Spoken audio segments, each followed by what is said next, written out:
The Tales Foundation. The original Jack and the Beanstalk is a classic English fairy tale about a poor boy named Jack who trades his family's cow for a handful of magic beans. These beans grow into a colossal beanstalk that reaches the clouds, leading Jack to a land of giants.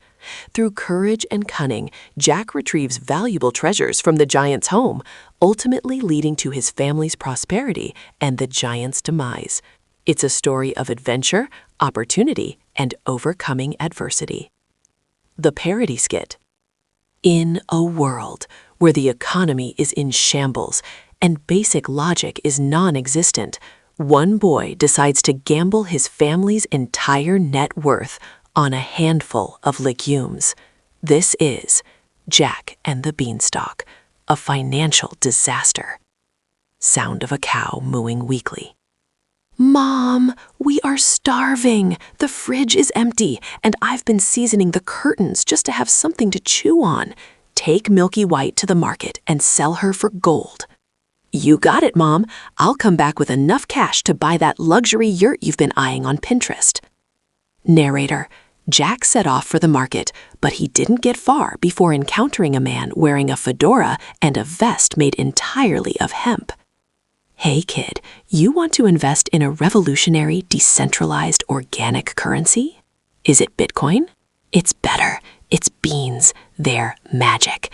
And by magic, I mean they have a 0% return guarantee and are high in fiber. Sold. Take the cow. She's lactose intolerant anyway. Narrator. Jack returned home, beaming with pride, only to realize his mother had not yet reached the acceptance stage of grief. Beans! You traded our only source of protein for artisanal pebbles? Into the garden they go, and you're going to bed without your curtain seasoning. Narrator. As Jack slept, the beans did exactly what non-GMO vegetables never do. They defied the laws of physics. By morning, a plant the size of a skyscraper had erupted from the dirt, likely violating several local zoning ordinances. Yawning! Whoa! A giant green ladder!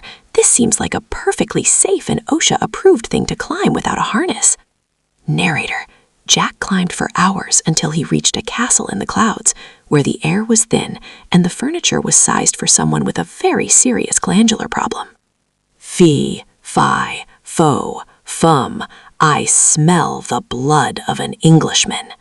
Oh, put a sock in it, Gerald. You smell the air freshener. Also, your cholesterol is through the roof. Stop threatening to grind bones into bread. You know you're gluten sensitive. I should definitely rob these people. Narrator. Jack watched as the giant counted his gold, which was conveniently kept in open sacks. Then the giant pulled out a magical hen. Lay, Henrietta, lay. Clink. An organic 24-carat egg. That's better than the beans. Narrator. Jack waited for the giant to fall into a heavy carb-induced coma and snatched the hen. But he didn't stop there. He went back for the giant's golden harp, which, as it turns out, had a mind of its own.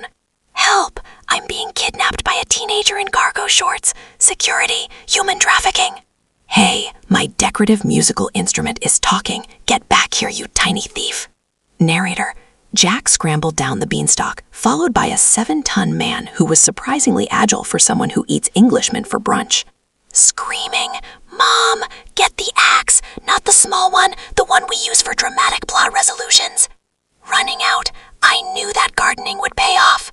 Frantic chopping followed by a massive thud and a distant ouch. With the giant dead and the property value of the neighborhood decimated by a fallen beanstalk, Jack and his mother were finally rich. See, Mom? I told you the beans were a solid investment. Jack, you stole a sentient musical instrument and a bird that violates the laws of thermodynamics. It's called disrupting the market, Mom. Look it up. And so they lived happily ever after, or at least until the harp filed a civil lawsuit for emotional distress. Finn.